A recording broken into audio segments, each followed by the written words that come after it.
William Henry Harrison, well known for being really old and being a PSA on why you should not be drinking sewer water. Harrison was the first of 4 Whig presidents, and he only lived a month before dying, likely of typhoid.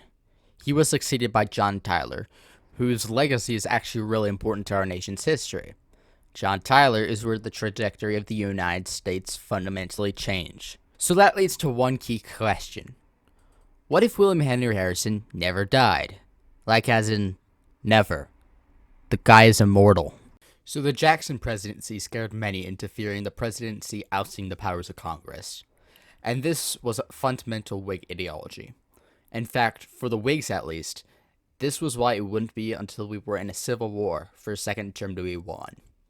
So with that in mind, a Harrison administration would be small government, and therefore would not accomplish much per se. Let's say nothing unpredictable happens, and he serves the rest of his term, and does not run for re-election as he said. Then what? It is likely that Harrison's administration would be fairly unremarkable. Wow! But looked back positively as a time where all was well. With John Tyler not hurting the Whigs, don't forget the guy was kicked out of the party for crying out loud, this will give Henry Clay a good chance of beating Polk. So without the Mexican-American War, there is no significant expansion of the South, perhaps even delaying the Civil War. Perhaps Daniel Webster wins in 48. But we are not here to talk about hypothetical presidencies. We are here to talk about what if Harrison was immortal. Harrison, like Jackson and Taylor, was a war hero, and therefore likely had significant loyalties to the Union. Remember, Jackson fought off the nullification crisis, and Taylor said if the South were to secede, he would hang the traitors. All 3 of these men were Southerners, so perhaps an immortal Harrison tries to do what former presidents did in our timeline, and try to mediate the secession, which I doubt would work.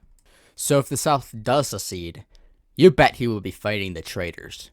Chances are he would likely get a symbolic view to the country, an old veteran around before the Revolution fighting for the Union. And such experience and morale can likely make a quicker victory in the Civil War. If this happens, he would likely be the greatest war hero the nation had ever seen. And people would love him. Many would probably try to re-elect him, though I highly doubt he would accept this, especially at his age.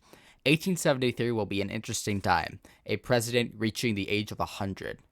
People will begin to wonder, why wasn't he dead yet? Perhaps some conspirators may believe him to be the Antichrist and try to assassinate him. Either way, he ain't dying.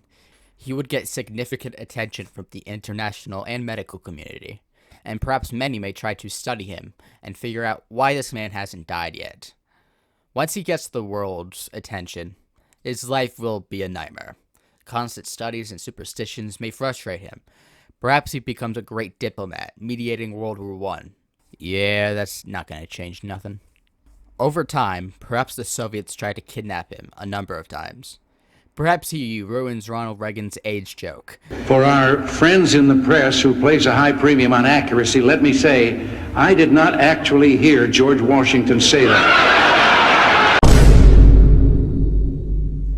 Perhaps Lindsey Graham will try to use him as a weapon of war. The possibilities are endless. The lesson of the story is this: if you make a random bloke immortal, everything changes.